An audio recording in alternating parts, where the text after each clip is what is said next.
My name is Stephanie Grant-Redmon. I'm a small town girl from Mocksville, North Carolina, country girl. I've been in Mocksville all my life, so I consider myself as a very hometown girl, friendly, and just a person that wants to help others. That's what I always consider myself. Wanting to go that extra mile to see someone else do well and help them in their life as well. I remember, I think it was Mother's Day when I was probably about 6 or 7 years old. We were on our way to church and I wrote a poem for my mom. And ever since then, it's just been something I've taken up. I mean, I have numerous amounts of poems at home, and I just like to sit and write. It's something for me, it relaxes me and I enjoy it. And I just love being able to put the words down on paper. And so I guess I probably was 6 or 7. I was very young when I started writing. I don't have a book. I have a lot of poetry that I have at home just kind of sitting right now that I'd like to put into a book form later on, but I don't have it set up as a book yet, but I do have a lot of it at home. I'll be honest with you, I sat down in 2004 and started writing. I remember, I know that I've always wanted to write, but I know that God gave me the story. And I started from there, and it took me actually 3 years to finish. So actually, I was done with the book, and then I continued to pray and ask God to, what am I going to call the book? I knew what I had in it, what was going on, and I just, I woke up one day and that was it. And I thought that would be a great title, and I just had to pray about what I wanted to be, because that's so crazy when you're sitting down and you're writing and you don't have a clue. And I've heard other writers say that as well. It's like you come up with a title and then you write, but that's not the way it works. You kind of just write and you put your heart and soul in it and you go from there, and then the title just kind of comes later. It just depends on what's going on. Actually, it just goes back again to helping. I have been a youth director at my church since '99, and I've always wrote plays and poems and things for my church. Over the years, we have programs for the youth, and I just wanted to put something in book format that I know would be a help to young people. Wanted to show them how doing certain things in their life, whether it be good or bad, it can help them or it can hurt them. So I just went from there with that. I know this day and time is hard. I work for a school system, so I'm able to talk with a lot of kids that I come in contact, and for whatever reason, they're just drawn to me, and I learn to talk with them, and they just tell me things that's personal, not even asking. So I try to give them, the best advice I can, being in that school structure.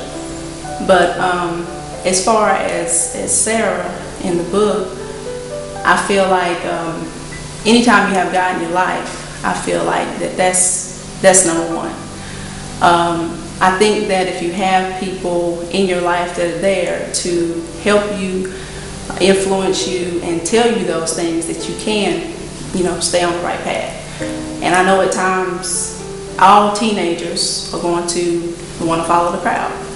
I have a teenage son that's 17, we do, and then our little girl that's 5. So we're always trying to tell him, things about life and what to do, what not to do. But we know that it's going to be things sometimes that he's going to have to, learn to listen as far as what we say, but then we know that he's going to want to do things like the other teenagers, but hopefully and prayerfully he'll come back and do the right things. So I just want to be able to teach them and guide them, in a way that they'll know that there's somebody there when they need somebody. I would say, with the book being fiction, and talking with people over the years, I would say I would lean towards Sarah because of relationship-wise.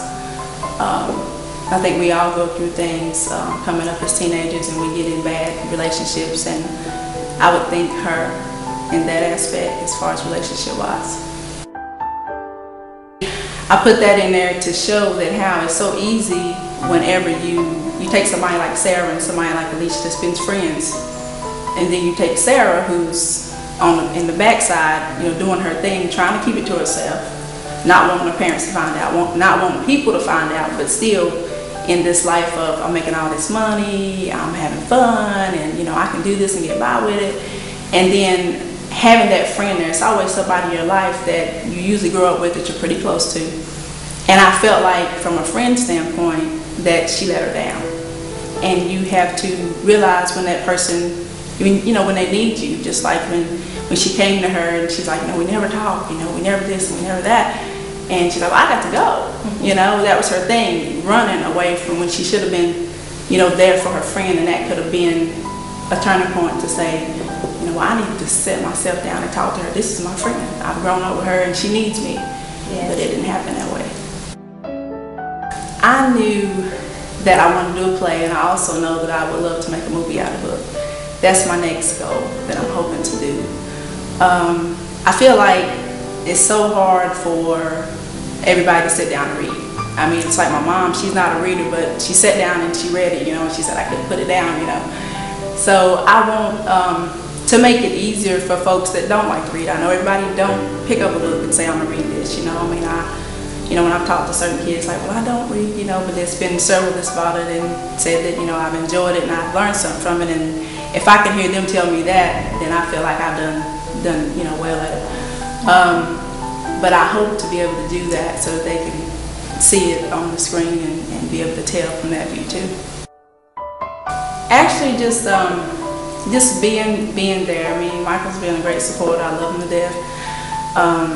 But he has not, he's not one to tell me, what to do. It was like he wanted me to put everything in my own words, and he actually didn't want to read it until I finished it. He didn't want to, stray anything or any of my thoughts, and I think that's awesome that he would think like that, because he just wanted it to be about what I wanted to say. And I just I appreciate him being supportive as he has with my book and my kids as well, because it takes a lot of time to do that kind of thing, away from the family, because whether I'm writing or working on things, it takes time, and I just appreciate him just being there, and the kids too. Yeah, I was up a lot of late nights, which I know he can vouch for. A lot of late nights I stayed up, but that's when I work.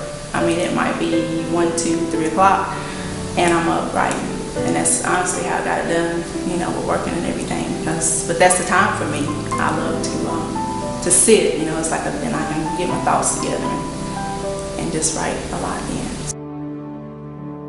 I would tell them to go for their dreams and always dream high. Don't let anybody tell you that you can't do something, because you know how you feel and what you want to do in your heart, and you just continue to pray, trust in God, and He'll see that you get it done. The play was a little bit different, and like I said, I'm hoping and praying that when it's out, people, when you see the play and you read the book, you will tell a little bit of difference. It was certain characters that were in the book that, of course, was in the play, but they did certain things, and it was just portrayed a little bit different. It's not off a lot, but I think it's with any book and play. It's just a little bit of difference that writers actually do, just to kind of make it a little different twist. So it's just a little bit. I personally think it just goes back to, again, how this day and time things are it's different than when I was 15. You got the internet, you've got all the social media network, and the kids see and learn things, whether it be through movies or TV, and there's so much just on regular TV that I see that sometimes it may be inappropriate. I feel like, honestly, at that age, I think it's not going to hurt them to know what's going on, because it's out there. It's the truth. It's out there, and it's things that can happen that, of course, we don't want to happen. But I think another reason is because they may have a friend in that situation, being 15, and that friend may come and talk to them, and whether it be reading the book or knowing this information, they might say, well, wait a minute, you know, I think you need to do this, you know. And I think it's helpful for them to know, because I remember just, you know, coming up as a teenager or getting ready to be a teenager, it seemed like back in the day, things were always so kept. And, you know, and that's why I think I learned from that I want to tell my kids all I can. I want to tell them so they will know if something comes up, that this is what, you know, okay, well, you know, mom and daddy told me, you know, I need to not do this, or I need to do this. But from my experience, I just know that everything was so hush-hush. It was, you know, if a movie was on, I remember being younger, and if it's a movie on, a rated R movie, and, you know, or something like that, and it's like, you know, go back in the back room, you know. And now this stuff that they're showing on regular TV is some stuff that some of our little kids shouldn't even see, but it's on regular stations. So I think it's helpful for, especially that age bracket, to just know what's going on. Like you said, they may have a friend in a situation that needs some help, and they can be the person to help them.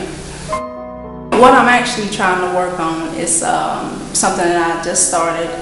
I'm trying to work on a youth center. Okay. In my town of Monksville. It's a process like anything else, and I want to establish a place for youth to come to have counseling, to be able to talk to if they have problems, as well as establish an acting side to help them if they're interested in acting or entertaining, to be able to have an avenue there in our area that they can go to for a dream or goal that they want. It's like I said, it's a starting process, and I'm actually working on, and I'm hoping to be able to get some help with making, you know, getting some funds and just getting it developed. So I just want to, you know, be able to see them success, you know, have some good success and do well. I think for Mom, Mozella is continuing to be that mom.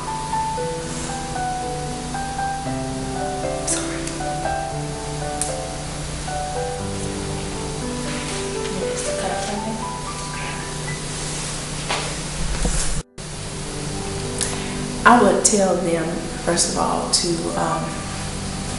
just pay attention. Pay attention to what's going on in their life. They need to always first honor and respect their parents, because that's most important. And you listen.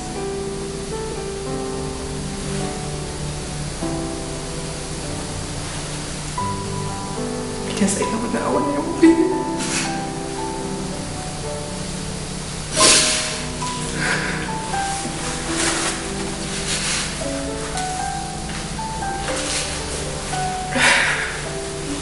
Because they don't ever know when they won't be here.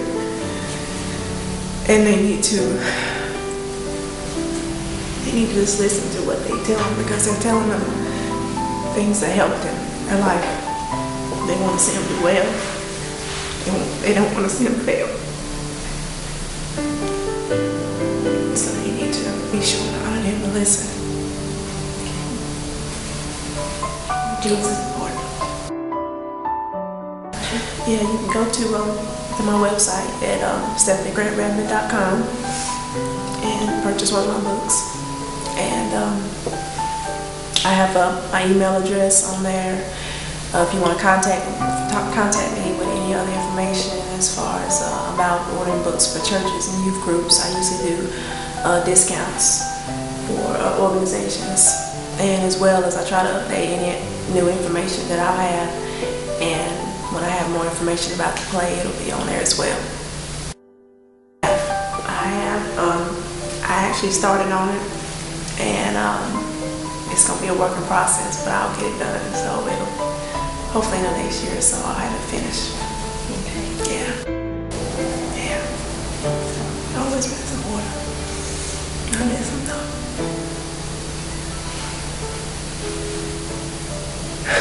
But you're right. I'll be right there. Thank you so much. Thank you.